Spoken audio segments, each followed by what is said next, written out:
बिस्मिल्लाहिर्रहमानिर्रहीम, अस्सलाम वालेकुम, वेलकम टू द बीनर सलीम शो। अपने ही गिराते हैं नशेमन पर बिजलियां, आपने ये जुमला सुना होगा, लेकिन ये जुमला आजकल पाकिस्तान तहरीक इंसाफ पर, इमरान खान पर बिल्कुल एप्ट बैठता है, क्योंकि उनके अपने ही उनके नशेमन पर बिजली गिरा रहे हैं। बल्कि अगर मैं 2 कदम आगे जा करके आपसे ये बात करूं कि एक तो होता है कि घर का एक भेदी लंका ढा जाए, लेकिन यहां पर तो एक नहीं बहुत सारे भेदी हैं जो कि इमरान खान की लंका को ढाने नहीं वाले हैं, बल्कि खान की लंका को भस्म करने वाले हैं। वो कौन कौन है? उस्मान डार साहब आपके सामने आ गए, उनके हवाले से मैंने और भी बहुत सी बातें करनी है। कुछ बातें मैंने पिछली वीडियो में की थी, वो मैं इस वीडियो में करूंगी जो बाकी रह गई हैं। और इसके अलावा और भी ऐसे बहुत से लोग हैं, इसीलिए तो मैं कह रही हूं कि इमरान खान की लंका वो ढा नहीं रहे हैं, बल्कि खान की लंका भस्म सरकर सुआ हो गई है। ओके, इस बारे में हमने बात करनी है। इसके अलावा इस वीडियो के अंदर मैंने आपको यह भी बताना है कि किस तरह से एक नेक्सस एक्सपोज हुआ है, एक नेक्सस पकड़ा गया है और रॉ एजेंट का पर्दाफाश हो गया है। वो कौन है रॉ एजेंट, उस बारे में मैंने आपको बताना है। साथ ही साथ मुन्ना सिलाई साहब, उनको बड़ा शौक है, बहुत शौक है कि वो दूसरों के काम के अंदर अपनी अपनी लुच फ्राई करते हैं। अब जाहिर सी बात है, डॉक्टर साहब की बात हो रही है, तो उनकी वालदा के हवाले से जो बयान है, जो कि मैं अपनी पिछली वीडियो में शामिल नहीं कर सकी थी, मैंने शामिल करना है, बताती हूँ आपको बयान क्या है।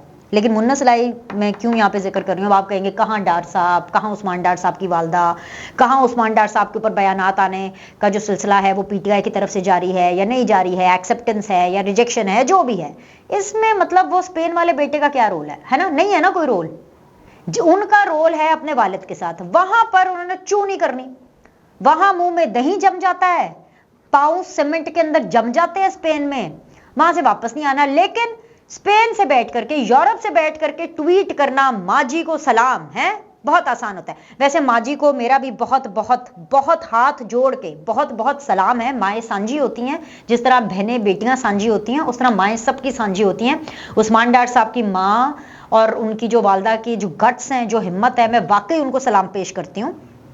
लेकिन मैं मुन्ना सिलाही साहब को वैसे तो सलामी देनी चाहिए, लेकिन उनको मैं 21 तोपों की सलामी देती हूँ मुन्ना सिलाई को। वो क्यों दे रही हूँ, ये सब कुछ मैं आपको इस वीडियो के अंदर बताऊंगी।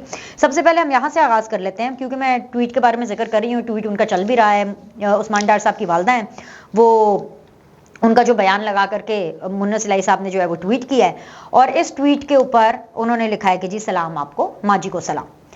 अब आप कौन हैं? आप कौन हैं? कौन है आप? आपका पाकिस्तान में क्या स्टेक है? हुकूमत आपकी रही नहीं, अब्बा जी आपके जेल में हैं, आपको ये ट्वीट करते हुए शर्म आनी चाहिए। मतलब मुझे तो लगता है कि मैं जब जब मुन्ना सिलाई साहब की टाइमलाइन पर जाती हूँ, मैं तो सिर्फ उनको शर्म दिला दिला कर जो है वो थक जाऊंगी, लेकिन वो नहीं थकेंगे अपनी बेशर्मी दिखा करके।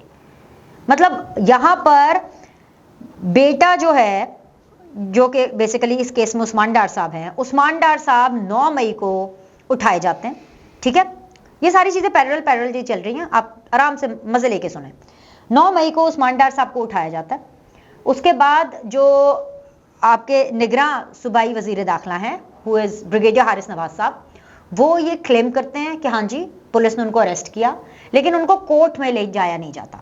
उसके बाद हम देखते हैं कि वो एक रोज पहले एक टेलीविजन शो पर, कामरान शाहिद के शो पर आकर के और खुद आते हैं, वो भी उनके स्टूडियो के सेट पर नहीं, उनके घर जाते हैं, खुद आते हैं, और कामरान शाहिद साहब खुद ये बता रहे हैं कि ये आइडिया उस्मान डार साहब का था। उस्मान डार ने उनको कांटेक्ट किया और उन्होंने कहा कि भाई मैं आपसे बात करूंगा क्योंकि मेरा कंफर्ट लेवल आपके साथ है। हालांकि बकौल कामरान शाहिद साहब के, वो ये कह रहे थे कि उस्मान डार ने मुझे और भी 2-3 एंकर्स का बताया, उनके नाम बताए, लेकिन वो मैं नाम नहीं बताऊंगा क्योंकि वो जरा एथिकली गलत हो जाएगा। क्योंकि उस्मान डार ने कहा कि मेरे दिमाग में 1-2 और एंकर्स भी आए थे कामरान शाहिद साहब के अलावा, कि मैं इनके अलावा इनसे भी बात कर सकता हूँ, इनको भी अपना इंटरव्यू दे सकता हूँ rather than doing a press conference.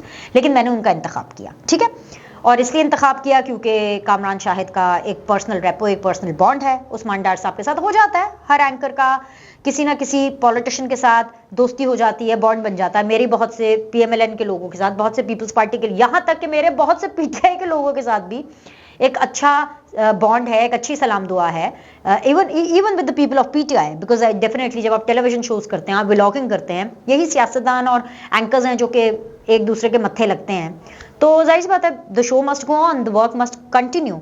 सो हम ऐसे दुश्मनी थोड़ी ना कर सकते, डिफरेंस ऑफ ओपिनियन होता है, लेकिन ये थोड़ी मतलब होता है कि कोई एक दूसरे का जानी दुश्मन बन गया। खैर एनीवेज, तो जी भाई जो उस्मान डार साहब हैं वो उस इंटरव्यू के अंदर आकर के बहुत सी उन्होंने इंपॉर्टेंट बातें की, कुछ मैंने आपसे डिस्कस भी की कि एक तो ये उन्होंने साबित कर दिया कि भाई ये इमरान खान साहब मास्टरमाइंड हैं। दूसरा, जाहिर सी बात है, लीगली यानी जब अदालत के अंदर उनका बयान जाएगा और वो वादा माफ गवाह बनेंगे, उनके खिलाफ गवाही देंगे इमरान खान के, तो ऑफकोर्स लीगली 9 मई का जो केस है वो इमरान खान के खिलाफ और स्ट्रांग होगा, ठीक है। लेकिन इसका एक अवामी पहलू भी है, उस बारे में मैं बात करती हूँ, लेकिन वो बहुत ज्यादा स्ट्रांग होगा, जाहिर सी बात है। इसके अलावा जो है उस्मान डार साहब ने 2 बहुत इंपॉर्टेंट बातें की जो कि शायद इस रौले गोले में मिस हो गई। जिस रौले गोले की बात हम करते हैं कि जी इमरान खान के अगेंस्ट, इमरान खान के मतलब इमरान खान की तो लंका भस्म हुई ही है, मगर इसके अलावा 2 चीजें जो उस्मान डार साहब हमें, एक तो ये कि वो ये कह रहे थे कि जी इदारे के अंदर से मालूमात दी जाती थी इमरान खान को, खास तौर पर जब जनरल आसिम मुनीर साहब आर्मी चीफ के खिलाफ एक पूरा महाज शुरू किया गया, और वो इसीलिए शुरू किया गया कि डिवाइड हो आर्मी के अंदर, पाकिस्तान के अंदर डिवाइड हो, इदारे के अंदर फूट पड़े, और फूट पड़ेगी, जाहिर बात है डिवाइड एंड रूल वाली पॉलिसी है, फूट पड़ेगी तो पीटीआई और इमरान खान साहब अपने आप को ज्यादा स्ट्रांग महसूस करेंगे, क्योंकि उनके ख्याल में ये है कि जनरल आसिम मुनीर साहब उस टाइम पर जब उनके खिलाफ एक करना चाहते थे पूरी की पूरी कैंपेनिंग और लॉबिंग और उनको हटाना चाहते थे, तो उस्मान डार साहब ने कहा कि इदारे के अंदर से ये मालूमात आती थी। ये वाला जो उनका एस्पेक्ट है ना, ये अभी तक एक बहुत बड़ा सवालिया निशान है। उस्मान डार साहब ने प्रोग्राम कर दिया, कल को शायद कोर्ट में जाकर के गवाही भी दे देंगे, सियासत छोड़ने का वो ऐलान कर चुके हैं। इमरान खान की लंका भस्म हो चुकी है, इमरान खान की लुटिया तो डूब ही चुकी है 9 मई के चक्कर में, लेकिन वो लोग जो कि इदारे के अंदर से इमरान खान को इंफॉर्मेशन दे रहे थे, उनका भी एहतसाब होना चाहिए, उनकी भी आइडेंटिफिकेशन होनी चाहिए और उनको भी पकड़ा जाना चाहिए, क्योंकि ताली दोनों हाथों से बचती है। अगर इदारे के अंदर से इंफॉर्मेशन इमरान खान साहब को ना मिल रही होती तो इमरान खान कभी ये जुर्रत ना करते। दूसरी चीज जो बड़ी इंपॉर्टेंट है वो ये है कि उस्मान डार साहब ये कह रहे थे कि 2 ग्रुप्स थे पार्टी में। एक ग्रुप ये था जो कि इमरान खान को ये बता रहा था कि भाई नहीं करनी है फौज से महाजराई, फौज से लड़ाई नहीं करनी है चढ़ाई फौज पर, और दूसरा ग्रुप था वो ये कह रहा था कि जी फौज पर चढ़ाई करनी है। दूसरे ग्रुप की जो बात है ना वो मैंने आगे चल के और भी करनी है, लेकिन अभी के लिए मैं आपको इतना बता दूं कि डार साहब के बकौल वो जो दूसरा ग्रुप था उसकी बात इमरान खान साहब ने सुनी, उसको इमरान खान साहब ने सपोर्ट किया, और फिर वहां से चल सो चल और 9 मई हुआ, and then there was no looking back. ये दोनों चीजें अपने आप में बहुत इंपॉर्टेंट है। तो वो जो ग्रुप है जो कि ये चाह रहा था कि फौज को के ऊपर चढ़ाई करनी है, फौज को घुटनों पर लाना है, जो एंटी एस्टैब्लिशमेंट था प्रो एस्टैब्लिशमेंट के भेस में, उनको भी एक्सपोज होना चाहिए कि एक्चुअली वो कौन लोग थे, ताकि आवाम को उनका भी पता हो। तो ये 2 बड़े इंपॉर्टेंट पॉइंट्स है जो मैंने कहा कि मैं इसमें करूंगी, और यहीं से बात आती है उस्मान डार साहब की वालदा और मुन्ना सलाही की ट्वीट की। कोई लेना देना नहीं है, जबरदस्ती जो है ना ये खबरों में रहने के लिए इन्होंने उनकी वालदा के बारे में बोला, क्योंकि उस्मान डार साहब की वालदा ने, जिन लोगों ने उस्मान डार साहब को उठाया या अरेस्ट किया, उनके बारे में कुछ नहीं कहा। उस्मान डार साहब की वालदा ने एक बहुत ही जज्बाती, एक जाहिर सी बात है नेचुरल है, फितरी, बिल्कुल ये फितरी है। सबसे पहले मैं ये एक चीज क्लियर कर दूं, उस्मान डार साहब की वालदा मेरे लिए बहुत काबिल एहतराम है। मैं उनकी स्टेटमेंट को बिल्कुल जज नहीं कर रही हूं, मैं उनके बात करने को, उनके जज्बात को बिल्कुल जज नहीं कर रही हूं। नेचुरल है, वो वालदा है, उन्होंने इतना सब कुछ बर्दाश्त किया है एंड अनकॉल्ड फॉर, क्योंकि उस्मान डार साहब की वालदा सियासत में नहीं थी। अब उन्होंने इस वीडियो पैगाम के अंदर जरूर कहा है कि भाई उस्मान डार ने सियासत छोड़ी है, मैंने नहीं छोड़ी, अब आओ मेरे से आके मुकाबला करो। और उन्होंने पुलिस को ये नहीं कहा, उन्होंने फौज को ये नहीं कहा, उन्होंने एजेंसीज को ये नहीं कहा, क्योंकि जाहिर सी बात है पुलिस, फौज, एजेंसीज, इनमें से किसी के पास शायद उस्मान डार साहब होंगे, आई डोंट नो, क्योंकि 9 मई को उनको उठाया गया अगेन, और हारिस नवाज साहब भी हमें बता रहे थे कि हाँ जी उनको अरेस्ट किया गया। अब 9 मई से लेकर के अब तक, कल तक वो किधर थे? कामरान शाहिद के शो पर आने से पहले तक वो किधर थे? वो ये कह रहे थे कि जी मैं खुद से रूपोश हूं। अगर वो खुद से रूपोश थे तो वालदा से कांटेक्ट कर लेते, वालदा को बता देते। अब वालदा गुस्से हो रही हैं, नेचुरल सी चीज है भाई, अगर मैं चली जाऊंगी कहीं नहीं पता होगा, मेरी वालदा भी गुस्से होंगी, राइट। लेकिन उनकी वालदा को बगैर किसी जज्बात के, उनके जज करने के, मैं सिर्फ आपको ये बताना चाहती हूँ कि उनकी वालदा ने ये सारा पैगाम कि जी अब मुझसे मुकाबला करो और अब मैं सियासत में हूं, ये सारा पैगाम उन्होंने ख्वाजा आसिफ साहब को दिया है। अब ख्वाजा आसिफ साहब का इन सबसे क्या लेना देना भाई? ख्वाजा आसिफ साहब जो हैं वो बेचारे, मैं बेचारे ही कहूंगी, क्योंकि 2018 में जब आरटीएस बैठ गया, उनके हलके के जब रिजल्ट्स रुक गए, वो खुद उस टाइम पर इलेक्शन कमीशन को फोन करने के बजाय जनरल बाजवा साहब को फोन कर रहे हैं कि जी मेरे इलाके की हो गया है। और इस टाइम पर ख्वाजा आसिफ साहब हुकूमत में भी नहीं है और पीटीआई का ऑलरेडी बुरा टाइम चल रहा है। ये बात पहले ही वाजे थी, क्योंकि 2 दफा इससे पहले उस्मान डार साहब शिकस्त खा चुके हैं ख्वाजा आसिफ के हाथों। तो बेचारे ख्वाजा आसिफ इस सिचुएशन के अंदर होम्योपैथिक का मतलब कि ख्वाजा आसिफ साहब इस सिचुएशन में वाकई बेचारे हैं, ना उनका कोई फायदा है इस सिचुएशन में, ना उनका कोई नुकसान है इस सिचुएशन में। लेकिन उनकी वालदा ने यह पैगाम ख्वाजा आसिफ साहब के लिए दिया है। हालांकि 9 मई को अगर हम हारिस नवाज साहब की बात माने कि जी हाँ उनको अरेस्ट किया गया तो वो पुलिस ने किया, वो अलग बात है कि जी उनको अदालत में पेश नहीं किया गया। और अगर पुलिस नहीं करती है तो फिर या तो फिर इदारे उठा लेते हैं या फिर एजेंसीज उठा लेती हैं, हमें क्या पता कि क्या है। लेकिन उस्मान डार साहब ने कहा कि जी वो अंडरग्राउंड थे और खुद अपनी मर्जी से थे, ठीक है। अब जब उनकी वालदा ने ये वीडियो पैगाम दिया तो मुन्ना सिलाई साहब आगे आ गए, सलाम है जी माँ जी आपको। तो भाई यहां पर फिर मुन्ना सिलाई साहब को भी 21 तोपों की सलामी है कि मां को बेटे का ख्याल आ गया। मां ने कहा कि ठीक है भाई, मेरे बेटे के साथ जो भी हुआ उसने सियासत छोड़ दी, उसका फैसला, मैं नहीं सियासत छोड़नी। यहां बेटे को बुजुर्ग बाप का ख्याल नहीं आ रहा। यहां भी जो बेटे साहब हैं स्पेन में बैठ करके, वो भी बुजुर्ग वालदा के ऊपर कमेंट जरूर करेंगे, अपने बुजुर्ग वालिद के ऊपर कमेंट नहीं करेंगे। उनके बारे में बात करते हुए उनके मुंह में दही जम जाती है, जबान नहीं हिलती, जबान को मरोड़ पड़ जाते हैं मुन्ना सिलाई साहब के। भी अल्लाह ताला ऐसी औलाद किसी को ना दे, कसम से। इतनी होम्योपैथिक औलाद जिसका ना कोई फायदा ना कोई नुकसान, ऐसी औलाद किसी को भी ना दे जो इतनी सेल्फिश, इतनी मतलबी हो। और बाप का जाके पूछो, मुन्ना सिलाई साहब आपको 21 तोपों की सलामी है। दुनिया भर की खबर देख रहे हैं, ट्विटर के ऊपर बैठ करके बड़ा टाइम है ट्वीटे करने का, ये टाइम नहीं है कि जी बाप का भी कोई हाल पूछ ले। इतना ज्यादा दर्द हो रहा है, इतना ज्यादा आपका सलाम पेश करने को दिल कर रहा है उस्मान डार साहब की वालदा को और इस पूरी सिचुएशन को। तो आप आ जाए ना पाकिस्तान, पाकिस्तान आ करके डट कर मुकाबला करके दिखाए ना।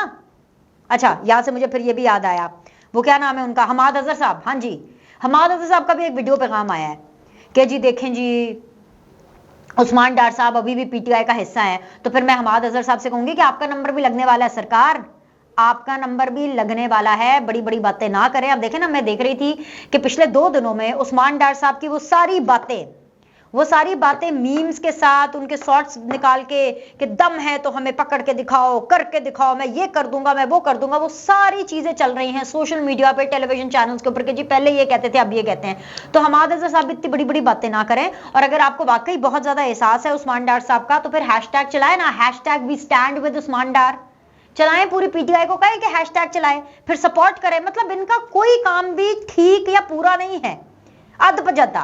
पूरी पीटीआई ने गोंगलुआ तो मिट्टी लानी है, इन्होंने कोई काम पूरा, या तो सपोर्ट करनी है तो फिर खुल के सपोर्ट करें ना, जरा बाहर तो निकलो शहजादे हो।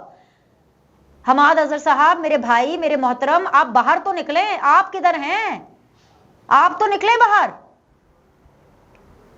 एक तो ये चीज, इसके अलावा जी अब अगला नंबर किस किस का है? अगला नंबर भाई 3 लोगों का है। इन 3 लोगों में से कोई भी आगे आ सकता है मजीद खान की लंका भस्म करने, जलकर सुहाग करने। काले रंग की आग के बाद जो काले रंग की स्याही होती है ना, वो बना दी गई है बिल्कुल इमरान खान साहब की लंका को। और इसमें मजीद जो कंट्रीब्यूट करेंगे ना लोग, वो हैं जी फरूख हबीब साहब, बकौल फैसल वाडा के। ओ मैं कुछ नहीं किया, मैनू कुछ नहीं पता भाई। फारूक हबीब साहब बकौल फैसल वाडा के, सदाकत अली अब्बासी साहब के हवाले से मुख्तलिफ ग्रुप्स पे और टीवी चैनल्स के ऊपर जो हैं वो चीज़ें फ्लैश करना शुरू कर दिया। बाय द टाइम ये मैं वीडियो कर रही हूँ, या तो उनका भी रद्द अमल अपनी सियासत के हवाले से आ जाएगा, या उनका भी कोई इंटरव्यू आ जाएगा, या फिर आने वाला है। ये एक टीवी चैनल है, GNN है, उसने एक फट्टे वट्टे मारे हैं। PTI शुमाली पंजाब के सदर सदाकत अब्बासी अपनी सियासत पर अहम फैसले के लिए तैयार। इसके अलावा एक और ट्वीट है, ये साथ में चल भी रही है, आप इसको देख भी सकते हैं इस ट्वीट को। इस ट्वीट में ये कहा जा रहा है जी, अली मुस्तफ़ा साहब हैं कोई, और ये कह रहे हैं कि reports from former colleagues at Dawn News tell that Sadaqat Abbasi another PTI MNA who has been allegedly abducted by Pakistan State Security Forces has brought into Dawn News Islamabad bureau by a serving army colonel and was interviewed by anchor Adil Shahzeb, in which the MNA targeted Imran Khan and his wife, but Dawn News management refused to air the interview. यानी कि अगर मैं उर्दू में इसका आम मतलब, वैसे तो खैर आप माशाल्लाह आप सब लोग की अंग्रेज़ी बहुत अच्छी है, लेकिन मैं सब अगर मुख्तसर आपको ये बताने के लिए, समझाने के लिए कहूँ तो ये जो अली मुस्तफ़ा साहब जो कोई भी हैं, ये फरमा रहे हैं कि जी कोई कर्नल थे, वो सदाकत अली अब्बासी साहब को लेकर के आए डॉन न्यूज़ के चैनल में, और आदिल शाहज़ेब साहब वहाँ पे कोई इंटरव्यू उन्होंने उनका कंडक्ट किया, लेकिन डॉन मैनेजमेंट ने वो इंटरव्यू ऑन एयर करने से मना कर दिया। अच्छा, मैं आपको ये भी बता दूँ कि सदाकत अली अब्बासी साहब भी लापता हैं, गुमशुदा हैं, ठीक है। इसके अलावा शेख रशीद साहब की भी हमें सोर्सेज खबरें बता रहे हैं कि शेख रशीद साहब भी अनकरीब एक इंटरव्यू देने वाले हैं। सो पहले चल रही थी प्रेस कॉन्फ्रेंसेस और अब है इंटरव्यूज का सिलसिला, और बीच में थोड़ी देर वीडियो मैसेजिंग का सिलसिला भी आया था। आपको याद होगा कि सितंबर के एंड पर ही मैंने एक वीडियो की थी और मैंने आपको बताया था कि सितंबर सही तरीके से सितमगर होगा, और उसके बाद तकलीफ क्या होती है वो इमरान खान और PTI को पता चलेगी। तो भाई बहुत सी ऑडियोज हैं, बहुत सी वीडियोज हैं जिनके लीक होने का वक्त आ चुका है, पूरा मवाद भरा पड़ा है। एक हल्की सी झलक मैं आपको बताऊं, वो जो रॉ एजेंट पकड़ा गया ना, उसकी मैं आपको झलक बता देती हूँ। जो रॉ एजेंट है ना जी, आदिल राजा भगौड़ा, पाकिस्तान फौज के ऊपर कलंक का टीका लगाने वाला, मतलब ऐसा आदमी जो कि ना फौज का पूरा हो सका ना पाकिस्तान का पूरा हो सका, वो तो पूरा का पूरा रॉ का भी नहीं हो सका। वो इसलिए क्योंकि रॉ एजेंट है, वो इसलिए रॉ एजेंट है क्योंकि डार्क वेब के ऊपर उनकी एक ऑडियो लीक निकली है। उस ऑडियो लीक ने पूरे नेक्सस को, पूरे नेटवर्क को एक्सपोज कर दिया है। उस नेटवर्क में कौन कौन शामिल है? उस नेटवर्क में, दिल थाम कर बैठिएगा, उस नेटवर्क में PTI के लोग शामिल हैं। कौन सी PTI के लोग शामिल है? वो PTI के लोग शामिल है जिसका चेयरमैन इमरान खान साहब है, और इमरान खान खुद इस नेटवर्क का हिस्सा है। जो ऑडियो लीक आई है उसमें वाज़े तौर पर ये टास्क असाइन किया जा रहा है इंडिया की तरफ से, भारतीय एजेंट की तरफ से, भारतीय लोगों की तरफ से, रॉ के एजेंट को, आदिल राजा को, कि भाईजान आपने फौज में फूट दिलवानी है, आपने पाकिस्तान के अंदर इंतशार फैलाना है, पैसों की टेंशन नहीं, पैसे आप तक पहुंच जाएंगे, बल्कि आपको पैसे मिल गए हैं, अब आपने ये काम करना है। उसके बाद आदिल राजा साहब ने ये सारी बातें इमरान खान और PTI तक पहुंचाई, और PTI का बहुत ही क्लोज ग्रुप, ये देखिए ये इसके शॉर्ट्स भी चल रहे हैं, ये सारे जो आप तस्वीरें साइट पर आप देख रहे हैं ये चल रही हैं। PTI का जो ट्विटर ग्रुप है जिसको इमरान खान साहब जो है वो लीड करते हैं, उसके अंदर इमरान खान साहब ने इसको शेयर किया हुआ है, और वो कह रहे हैं कि जी हमें इसको एक्सपोज करना चाहिए क्योंकि ये कोई मॉडल टाउन की तर्ज के ऊपर जो है कोई एक ऑपरेशन किया जा रहा है। जिस तरह से मुर्तजा भुट्टो को मारा गया था उस तरह से कोई ऑपरेशन जो है वो तर्ज किया जा रहा है। We must take it up. नीचे जो है वो बप्पी साहब भी लिख रहे हैं, हाँ जी, ये सेनेटर और नवाज बप्पी साहब PTI के, कि हाँ जी ये बहुत ज्यादा जरूरी है। देखिए इसके स्क्रीनशॉट चल रहे हैं, तो पूरा का पूरा नेटवर्क एक्सपोज हो गया। मुझे बताएं, जो पाकिस्तान की फौज को आपस में लड़वाना चाहता है, जो पाकिस्तान की फौज के ऊपर अटैक करना चाहता है, जो इस तरह की वायलेंस क्रिएट करना चाहता है, डिवाइड एंड रूल करना चाहता है, उस्मान डार कह रहे हैं, खुद इतलात है हमारे पास। इसके अलावा अब हर जगह से चीख चीख कर ये शहादतें आ रही हैं कि जनरल आसिम मुनीर साहब द प्रेजेंट आर्मी चीफ का प्रॉब्लम था, इमरान खान साहब का उनसे पर्सनल प्रॉब्लम था, और वो अपनी पर्सनल उस चीज को सेटल करने के लिए, उनको हटाने के लिए जो है वो हर हद क्रॉस कर गए हैं। तो आप ये बताएं, क्या ये हुब्बुल वतनी है?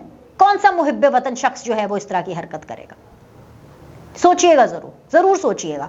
मतलब मैं हमेशा से, मुझे बार बार ये कहते हुए भी अच्छा नहीं लगता, क्योंकि मुझे लगता है कि ऑफ कोर्स मैं सही चीज को बार बार क्यों रिपीट कर रही हूं, लेकिन फिर भी मुझे आप लोग को बताना पड़ता है कि मैं डेमोक्रेसी में बिलीव करती हूं।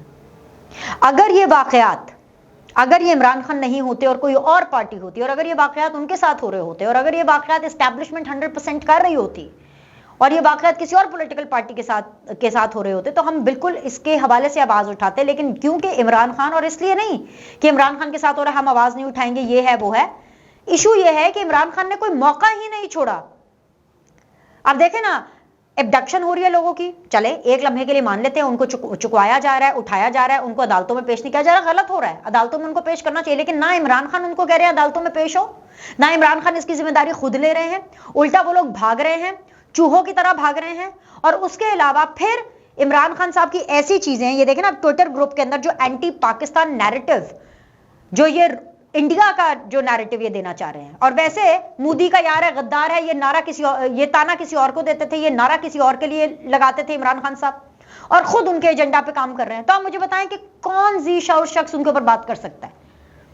ठीक है, उस्मान डार साहब जिस तरीके से सामने आए, या तो 9 मई के फौरन बाद उस्मान डार साहब अगर अपनी स्टेट बना लेते तो ज्यादा कन्विक्शन होती इसमें, ठीक है, नहीं किया। जिस दिन उनको उठाया गया उस्मान डार साहब को, उस दिन जो है उनको जो है वो उनकी कन्विक्शन हो जाती। जब उनको सिंध पुलिस ने बकौल ब्रिगेडियर हारिस नवाज साहब के उनको अरेस्ट किया, तब उस्मान डार साहब किसी प्रोग्राम में आकर के किसी प्रेस कॉन्फ्रेंस के अंदर बात कह देते, तो लीगली भी कन्विक्शन जाहिर सी बात है समझ में आती है, और लोग भी कन्विंस होते, पीटीआई के लोग भी कन्विंस होते। अब जिस टाइम पर ये आई है शकूको शुबात बातें उठ रही हैं, सब मैंने तो बात ही यहीं से शुरू की कि भाईजान भाई, इदारे के अंदर से इमरान खान को कौन सपोर्ट करा था? कौन था इदारे के अंदर जिसने इमरान खान को गलत इंफॉर्मेशन दी कि तुम पाकिस्तान के अंदर इस तरह की फूट डलवाओ और ये काम होंगे? उनको भी तो पकड़ना चाहिए। लेकिन इमरान खान ने कोई कसर नहीं छोड़ी है। तो लिहाजा ये जो खान की लंका भस्म हो रही है ना, ये जो भस्म हो रही है और जो घर के भेदी लंका ढा रहे हैं, ये ऑन मेरिट ढा रहे हैं। लाइक करें, सब्सक्राइब करें, आपसे अगली वीडियो में मिलते हैं।